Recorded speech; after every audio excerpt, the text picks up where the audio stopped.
Hi, I'm Turner, and this is Indian Hand.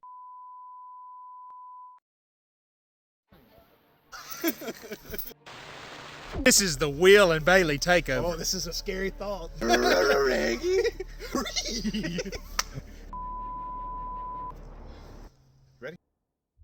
Yes. Okay.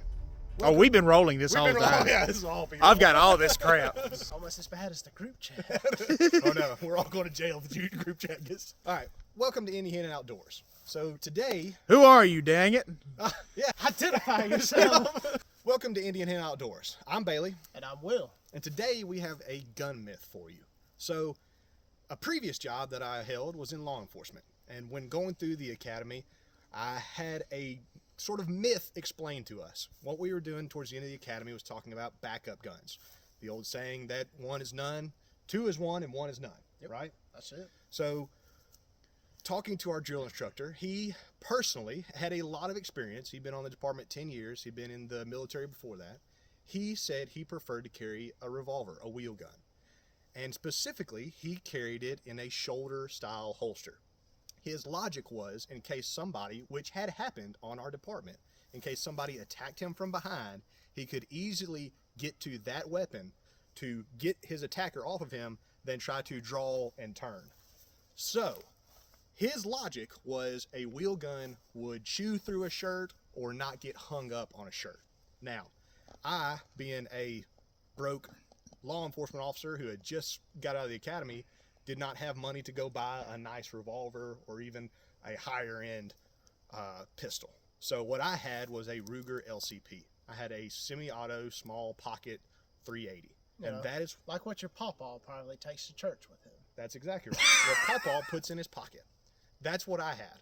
Now, I devised and created a holster that fit inside my vest to where I could tear away my uniform and basically do the same thing he had talked about, but with a semi-auto.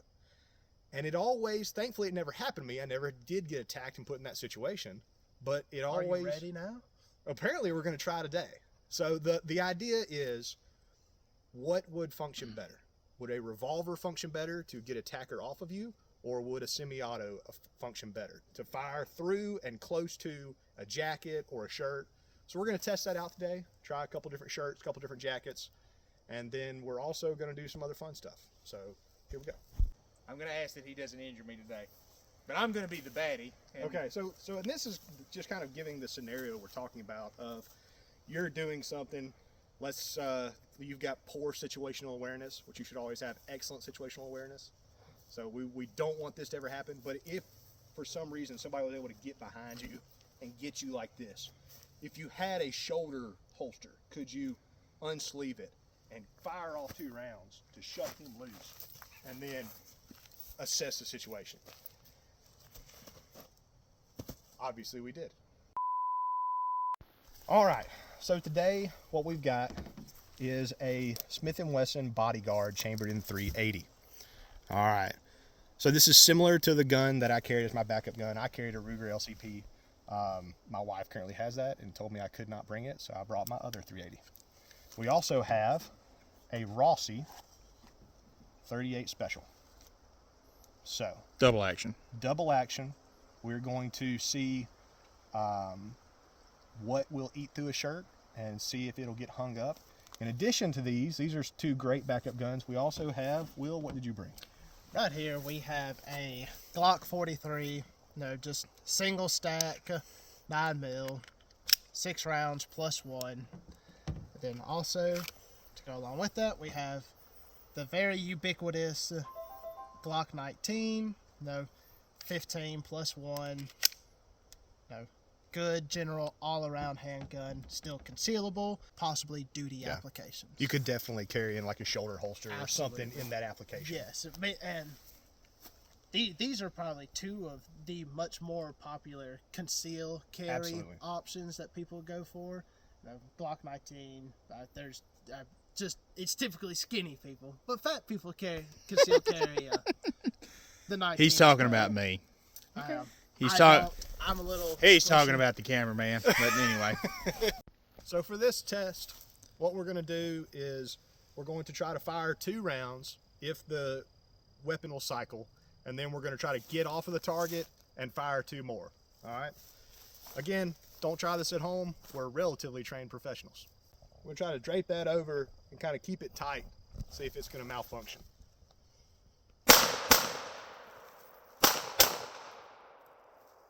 So, I'm impressed.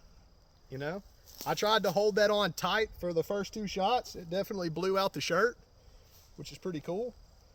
And we were still functioning, still got a round in the chamber. You know, we could go through the rest of the magazine. So let's try the revolver on the other side. Get off target, and oh, this is scary. I don't like this, Bailee. So 2, and then turn. And 2, then step off line.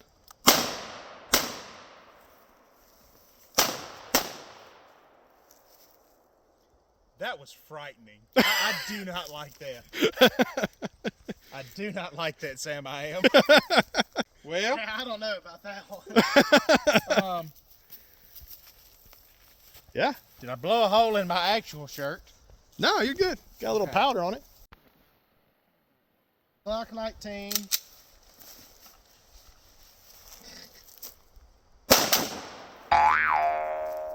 Well, see, that's interesting. I think we would call that a malfunction. It ate it. It ate it. Oh So- my goodness. Do we have a round in the chamber? We do. So you could tap rack and get back in the fight. But it did get handgun in the jacket. That's interesting. And I did not think that there was anything to this myth whatsoever. That is interesting. I thought he was going to go Rambo on us. Anyway, so science. I kind of want to try. Okay. Will, try both of them. Yeah. With this jacket. Exactly how you done it. Alright. I'll give the Glock 43 a drive.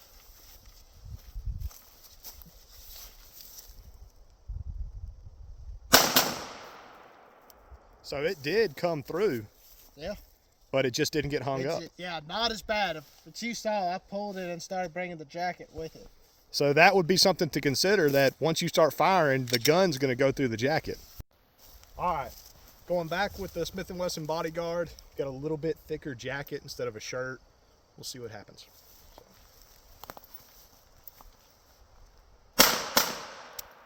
It hung. It hung up. Now, it was able to force out. Let's see if it actually chambered around. I mean, in the Mythbusters category, I put that in a plausible of it did hang up, but it wasn't enough to stop the gun. Yeah. So it's plausible that would stop you. Okay, so are we going to argue over ejection port sizes? You know what I'm saying? Since the Glock 19 hung up horrendously in there, but the Glock 43 and your Smith & Wesson did not. Both did not, because you have a smaller surface area to hang up in. Is that the point we're trying to make? Which or? would be an interesting point of, you've got such a larger ejection port to barrel to where that gap is so big, and it still stuck through. This stuck through the jacket once we started firing. But the thing is, so far, we're about to test it again. So far, the revolver doesn't have this problem. No. So let's get the revolver back. Here we go. I'm sure not to shoot myself in the elbow.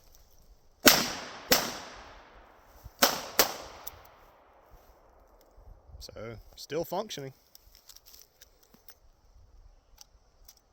By my observation, this article of clothing, and that may be a small difference too of what you're wearing.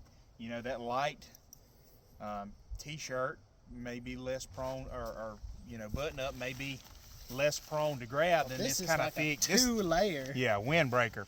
So what I want to do is I'm going to take that and actually drape it over the revolver and see if I can make it hang. Will brought up a good point of, with this exposed hammer, is it possible for something to get in between it? So. Okay. We're going to drape it over the Glock 19 too? Yeah. Oh yeah. So yes. We're going to do it. We're So gonna this try is to empty, by the induce way. malfunctions. Let's try to make some malfunction. So how many times are we just going full dump here? Let's full dump it. See if you can get it to I'm gonna tighten it up too. Yeah, twist it. Oh, it's like we live. I ain't scared. I got good life insurance. Oh my gosh.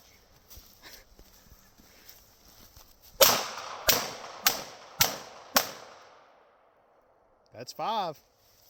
Let's see, is it hung up in there? It would appear not, sir. All right, you got through all 5. You can wrap it.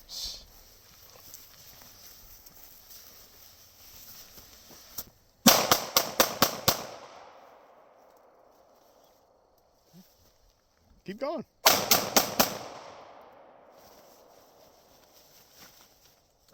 Oh no! Oh! Oh dear! Yep. Oh dear! I mean, you still got 10 rounds off. Interesting. Very. I will say, for me, shooting it with it wrapped up sucks because you can feel like the sting of the concussion in your hand. Like, I don't like this. All right, you ready? Go. Oh, I had the safety on. That helped. We made one. Dead trigger. Dead, dead in trigger. the water. All Whoa, right. whoa, was that? So we've got a. Did it feel like it was hung up in there? I don't know that it ejected. Oh, is that the... No, it didn't eject.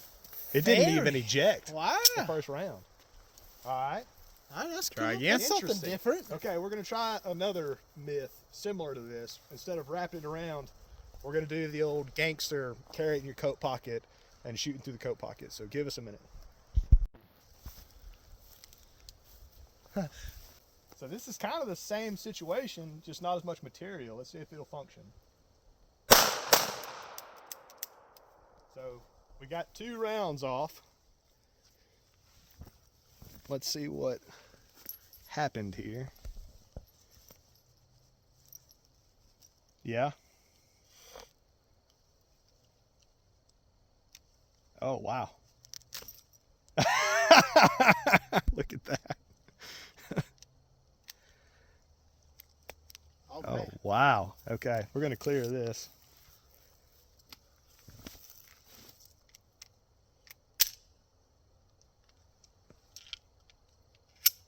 So it did have a live round in it, but the trigger was dead. So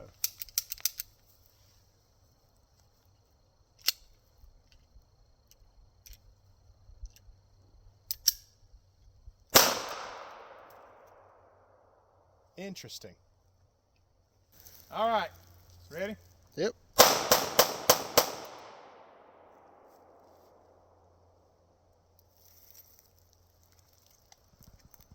I mean, it looks like the drill instructor was right. So basically, we're going to try to make this fail. We're going to take the old shirt, and I'm going to pull the hammer back, and he's going to try to stick the shirt in between the hammer and the cartridge, or the firing pin rather, and see if it'll fire. So we're live. Very carefully, Bailee. Very carefully. Ready? Ready. And it did not. You want to try it one more time? Let's try it one more time for kicks and giggles. All right. Nope. I mean, what are the odds of that happening? I don't know. I mean, here's the thing. I would say, to the drill instructor's point, I have seen cylinders get out of time, or even, get a lot of dirt in them and resist either the hammer being cocked or the double action. But I mean, so far we couldn't get that to happen today. The only failure was if you could somehow get something in between the hammer and the cartridge. But I mean, the revolver never failed. Just in my head, it's kind of had the realization like this scenario is, to me, is more so along the lines of like a law enforcement duty application. Absolutely. As opposed to like a concerned citizen that would be appendix carrying. Doesn't seem quite as applicable at that point. Yes. Well, as we have seen with sort of concealed carry culture, the shoulder holster has gone the way of the dodo. It's a cool thing you see in movies, but it's nobody that I know ever carries a shoulder holster. It's either appendix or maybe a side carry. That being said, if you had to appendix carry, and let's say it was winter, and you had to, you know, somehow shoot through your shirt, there's a chance you could hang up. So that might be something interesting to think about. Just your situation dictates the tactics of, could you break that hold loose to get off and draw, or would you be drawing and trying to shoot through a round? It's an interesting situation of, if you have a bigger opponent who can pin your arms down beside you, what would you do? Could you reach to your pocket and pull out your pocket knife and get them that way? Yeah. These are all options. And it's all an argument to just train to practice clearing through weapon malfunctions, train physically, because some people are at a disadvantage. If Bailee was 150 pounds, in all honesty, he wouldn't stand a chance against me. I'm roughly 220 pounds. Correct. The math doesn't work out in his favor. Not saying that there's some 150-pound people that aren't freaks. That's because they've been training. Yes, and that's what it comes down to. And get training, go find people that know what they're doing, listen to them, go through and have mental repetitions. They have done studies that shown that athletes who think about, if you're on the free throw and I'm thinking about taking a shot, and if you can think about it and think about what you would do, where your finger would roll off the ball, they actually do better and perform better in games. So this is a great thing for you guys watching. What would you do? You know, get out on the range, but also think about it. If somebody bigger and stronger than you bear hugged you from behind, think about where you would go with this. Yeah. Think about the situation. This goes to in your house. If I'm sitting on my couch, you know, and somebody breaks the door down with a shotgun, what's my first move? So train, and then also have a plan. Go through the motions. Training doesn't even have to require firing a single round. You have dry fire. Like I said, you have going through the motions. You have plan preparing, having routes of egress, points of contact. I mean, this, like I said, training does not require necessarily sending rounds downrange. Correct. Dry fire is great. Like we said, thinking about what you're doing. And guys, look, we have a little bit of a training. Will was a Marine. I was law enforcement. We enjoyed our time. We enjoyed the training we got there at those respective places. You don't stop there. You know, that's not, you know, we're not taking this from, oh, that training we got back then. We're still trying to learn. We're still trying to find stuff now. There are guys who are civilians that know light years more than we'll ever know. So, absolutely. You know, people like Haley Strategic, Grand Thumb, these guys that continually train and continually get better. We encourage you to do that. And if you don't know anything, start. Don't be ashamed of it. Just start. You know, we have a little bit of a basis of knowledge, but we're always trying to find out more. Today, we were trying to find out more because this was a situation in my mind of like, what would happen? So, you know, don't be scared to ask questions and go learn more.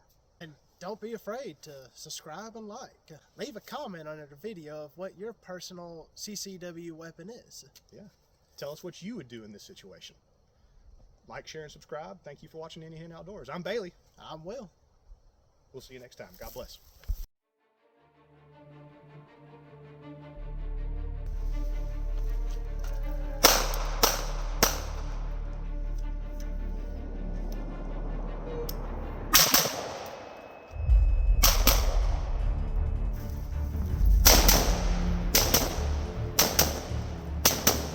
Revolver, it is a better grip to cross the thumb.